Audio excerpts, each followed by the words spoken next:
இந்த 2026வது வருட ஐபிஎல் தொடர் என்பது இன்னும் 2 வாரங்களில் நடைபெற இருக்கிறது. இந்த ஐபிஎல் மீதான எதிர்பார்ப்பு என்பது ஐபிஎல் ரசிகர்கள் மத்தியில் அதிகமாகவே இருக்கிறது. அதற்கு காரணம், இந்த முறை நம்முடைய சிஎஸ்கே அணி உள்பட பல அணிகளில் முக்கியமான வீரர்கள் ட்ரேட் விண்டோ மூலமாக மற்ற அணிகளுக்கு மாறியிருக்கிறார்கள். ஆகவே இந்த வருட ஐபிஎல் என்பது மொத்தமாக மாறியிருக்கிறது.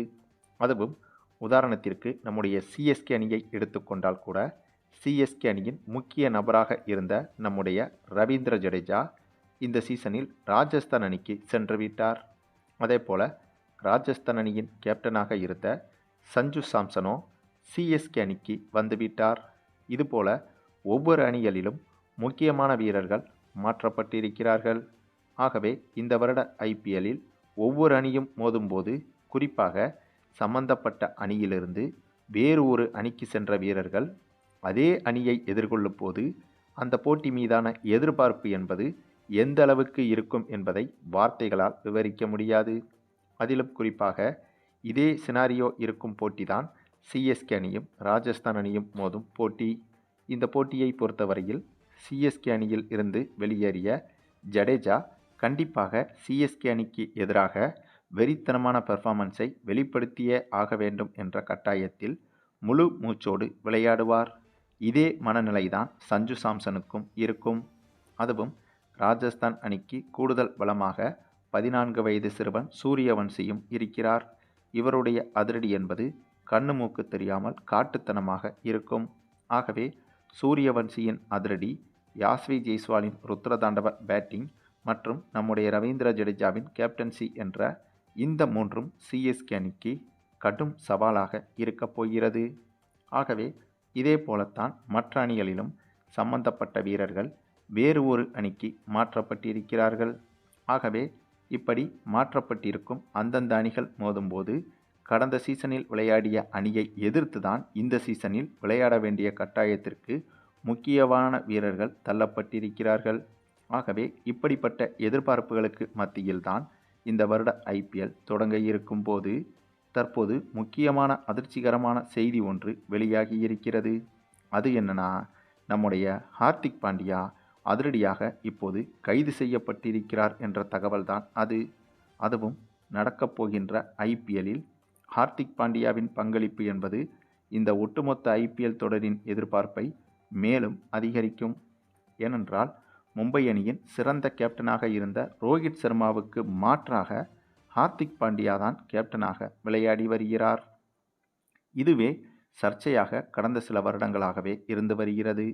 அதுவும் குஜராத் அணியின் கேப்டனாக இருந்து ஐபிஎல் கோப்பையை பெற்றுக் கொடுத்த ஹார்திக் பாண்டியா அந்த அணியிலிருந்து விலகி தானாக முன்வந்து மும்பை அணியின் கேப்டனாக விளையாடி வருகிறார். அதுவும் மைதானத்தில் இவருடைய செயல்பாடுகள் என்பது மும்பை அணியை பொறுத்தவரையிலும் எரிச்சலாக இருந்தாலும் கூட, திறமையின் அடிப்படையில் பார்த்தால் ஓரளவுக்கு மும்பை அணிக்கு பக்கபலமாகத்தான் இருக்கக்கூடியவர்தான் பாண்டியா. ஆனால் இந்த முறை இவர் மும்பை அணியின் கேப்டனாக இருக்கப் போவதில்லை என்ற செய்தியும், கூடவே இந்த வருட ஐபிஎல்லிலேயே இவர் விளையாடவே போவதில்லை என்ற செய்தியும் வெளியாகி இருக்கிறது. இதுதான் மும்பை ரசிகர்கள் உட்பட ஒட்டுமொத்த ஐபிஎல் ரசிகர்களுக்கும் அதிர்ச்சியாக மாறியிருக்கிறது. சரி, இவர் எதற்காக இந்த வருட ஐபிஎல்லிலிருந்து விலகப் போகிறார் என்று கேட்டால், நடந்து முடிந்த T20 உலகக்கோப்பை தொடரின் இறுதிப் போட்டியில் இந்திய அணி வெற்றி பெற்ற பிறகு இவர் செய்த சில செயல்கள் இவருக்கு யமனாக இப்போது திரும்பியிருக்கிறது. ஏனென்றால் ஹார்திக் பாண்டியா T20 உலகக்கோப்பையின் இறுதிப் போட்டியில், அதாவது அண்மையில் நடந்து முடிந்த T20 உலகக்கோப்பையின் இறுதிப் போட்டியில் இந்திய அணி வெற்றி பெற்ற பிறகு இவருடைய காதலியுடன் மைதானத்திலேயே மிகவும் நெருக்கமாக இருந்தார். இது பலருக்கும் அதிர்ச்சியாகவே இருந்தது. முறைப்படி இவருடைய முதல் மனைவியிடம் விவாகரத்து வாங்குவதற்கு முன்பே வேறு ஒரு பெண்ணிடம் இந்தளவுக்கு நெருக்கமாக இருப்பது என்பது மிகப்பெரிய விமர்சனத்திற்கு உள்ளானது. ஐசிசி விதிமுறைகளின்படி இப்படி செய்வது முழுக்க முழுக்க தவறாகும். இதன் காரணமாகவும் இவர் மீது கைது நடவடிக்கை எடுப்பதற்கும் அதிக வாய்ப்புகள் இருக்கிறது. அதற்கான புகார்களும் இவர் மீது கொடுக்கப்பட்டிருக்கிறது. அதற்கான காவல்துறை விசாரணைகளும் நடைபெற்று வருகிறது. ஆனால் இதையையும் தாண்டி இதற்கு மேல் ஒரு முக்கியமான விஷயத்தில் ஹார்திக் பாண்டியா சிக்கியிருக்கிறார். அது என்னன்னா, இந்த இறுதிப் போட்டியின் வெற்றி கொண்டாட்டத்தில் இவர் காதலியோடு நெருக்கமாக இருக்கும்போது இந்திய தேசிய கொடியையும் இவர் போர்த்தியபடிதான் இருந்தார். இதுதான் இவர் மீதான குற்றத்திற்கு முக்கிய காரணமாக மாறியிருக்கிறது. அதிலும் இந்திய தேசிய கொடியை இவர் சரியான முறையில் பராமரிக்கவும் இல்லை.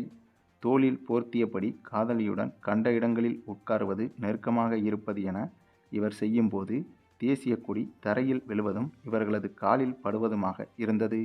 ஆகவே இந்த ஒரு விஷயம் என்பது மிகப்பெரிய குற்றமாக இந்திய அளவில் கருதப்படும். இதன் காரணமாகவும் இவர் மீது கடுமையான புகார்கள் கொடுக்கப்பட்டிருந்தது. அதுவும் இதுபோல வெற்றி கொண்டாட்டங்களில் தேசிய கொடிகள் தவறுதலாக அவமதிக்கப்படும் போது இதுபோன்ற புகார்கள் எழுவது என்பது சாதாரணம்தான். அப்படித்தான் இந்த ஒரு புகார்களும் முதலில் பார்க்கப்பட்டது. ஆனால் குஜராத்தை சேர்ந்த ஒரு நபர் ஹார்திக் பாண்டியாவின் இந்த ஒரு செயலுக்கு எதிர்ப்பு தெரிவிக்கும் விதமாக தேசிய கொடியை அவமதித்ததற்கு பாண்டியா மீது கடுமையான நடவடிக்கையை எடுக்க வேண்டும் என்று குஜராத்தை சேர்ந்த ஒரு நபர் தீக்குளித்து தற்கொலை செய்து கொண்டதாக தகவல்கள் வெளியாகியிருக்கிறது. அதுவும் அந்த நபர் இறப்பதற்கு முன்பு வாய்மொழியாகவும் எழுத்துப்பூர்வமாகவும் பாண்டியாவுக்கு எதிராக பல விஷயங்களை செய்துவிட்டுத்தான் இறந்திருக்கிறார். ஆகவே காவல்துறையில் இது முக்கிய ஆதாரமாக சிக்கியிருக்கிறது. இதன் காரணமாக ஹார்திக் பாண்டியா கைது செய்யப்படுவதற்கான வாய்ப்புகள் என்பது பிரகாசமாகவே இருக்கிறது. இதன் காரணமாகவே கடந்த சில நாட்களாக பாண்டியாவை விசாரணை வளையத்துக்குள் காவல்துறையினர் எடுத்துவிட்டனர். அதுவும் இந்த ஒரு விசாரணையால் பாண்டியா கைது செய்யப்படுவதற்கும் வாய்ப்புகள் அதிகமாகவே தெரிகிறது. அதே சமயம் இப்படி ஒரு சிக்கலில் சிக்கியிருப்பதால் இந்த வருட ஐபிஎல் சீசனில் பாண்டியாவால் விளையாட முடியாத சூழ்நிலையும் ஏற்பட்டிருக்கிறது. ஆகவே இவர் மும்பை அணியில் விளையாடவில்லை என்றால் இவருக்கு பதிலாக மும்பை அணியின் கேப்டனாக இந்த சீசனில் யார் விளையாடப் போகிறார் என்ற கேள்விகளும் எழுந்தது. அத்தகைய கேள்விகளுக்கு பதிலளிக்கும் விதமாக மும்பை இந்தியன்ஸ் அணியின் கிரிக்கெட் நிர்வாக தரப்பிலிருந்து சில தகவல்கள் கசிந்திருக்கிறது. அதன்படி முதலில் சூரியகுமார் யாதவ் தான் மும்பை அணியின் கேப்டனாக இந்த சீசனில் விளையாடுவார் என்ற தகவல் வெளியானது. அதாவது ஹார்திக் பாண்டியா இந்த சீசனில் விளையாட முடியவில்லை என்றால் சூரியகுமார் யாதவ் தான் மும்பை அணியின் கேப்டனாக செயல்படுவார் என்று முடிவெடுத்திருந்தது.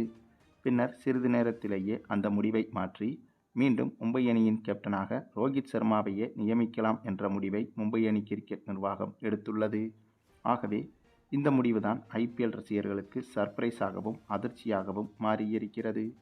சரி, நீங்கள் சொல்லுங்கள், ஹார்திக் பாண்டியாவுக்கு பதிலாக இந்த வருட ஐபிஎல் சீசனில் ரோஹித் சர்மா கேப்டனாக செயல்படுவது பற்றியும், குறிப்பாக ஹார்திக் பாண்டியாவின் இத்தகைய செயல்களை பற்றியும், இத்தகைய செயல்களுக்கு ஹார்திக் பாண்டியா கடுமையாக தண்டிக்கப்பட வேண்டுமா என்பதை பற்றியும் உங்களுடைய கருத்துக்களையும் கமெண்டில் தெரிவிங்க.